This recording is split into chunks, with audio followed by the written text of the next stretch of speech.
Hello friends, in the series on the income tax cases, today we will discuss a very important issue on the assessments of section 148. It has been seen that in section 148 assessments read with section 147, there may be situation that the notice under section 148 is issued by the non-jurisdictional assessing officer and the assessment is then completed by the jurisdictional assessing officer and vice versa. So, in case where the notice under section 148 is issued by an officer which was not having the jurisdiction of the assessee, and then thereafter the case is transferred to the jurisdictional assessing officer, so whether in that case the assessment of the assessee is valid or as per jurisdiction.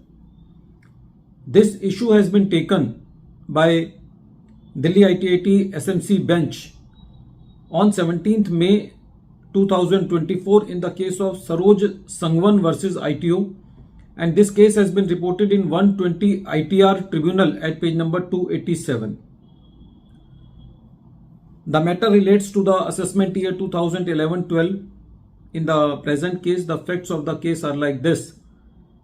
The notice under section 148 was issued to the assessee by ward 69-1.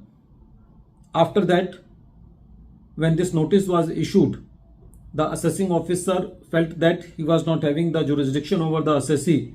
So he transferred the file of the assessee to the jurisdictional assessing officer of the assessee, that was ward 41 Gurgaon. When this file was transferred to the jurisdictional assessing officer, ward 41 Gurgaon, then that assessing officer completed the assessment of the assessee. The assessee was contesting that in his case the assessment is null and void because the notice has been issued by non-jurisdictional assessing officer and the assessment has been completed by jurisdictional assessing officer. So both the officers should be the same, meaning thereby that the jurisdictional assessing officer should issue the notice and only that officer should complete the assessment.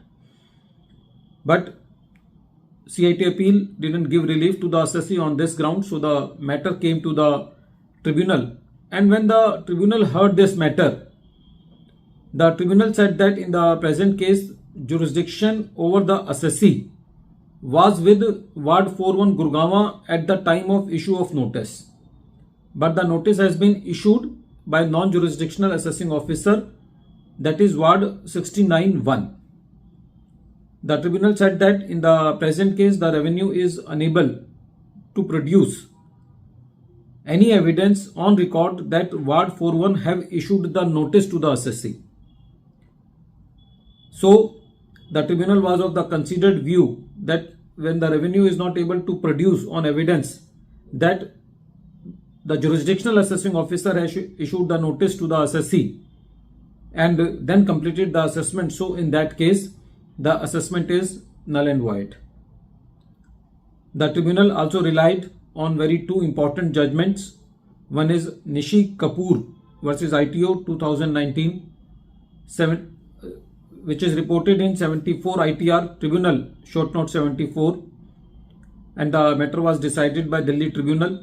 And the second case which was relied on was Hinop Food and Oil Industries Limited versus Assistant Commissioner of Income Tax, that is 2008 case, and which is reported in 307 ITR at page number 115, and that matter was decided by Gujarat High Court.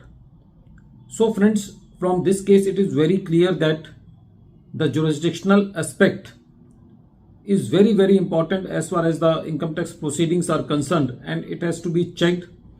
And what more important is that if the jurisdictional issue is related to the area jurisdiction, that according to section 124 subsection 3, the assessee should raise this point before the assessment proceedings within 1 month from the end of the month in which the notice under section 142 subsection 1 is issued, and necessarily take these grounds at the very early stages so that in the appellate proceedings, the question does not arise that the assessee has not raised these points.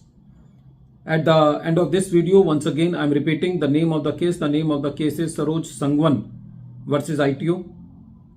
And this case has been reported in 120 ITR Tribunal at page number 287. The matter has been decided by Honorable Delhi ITAT SMC bench on 17th May 2024. Thank you, friends.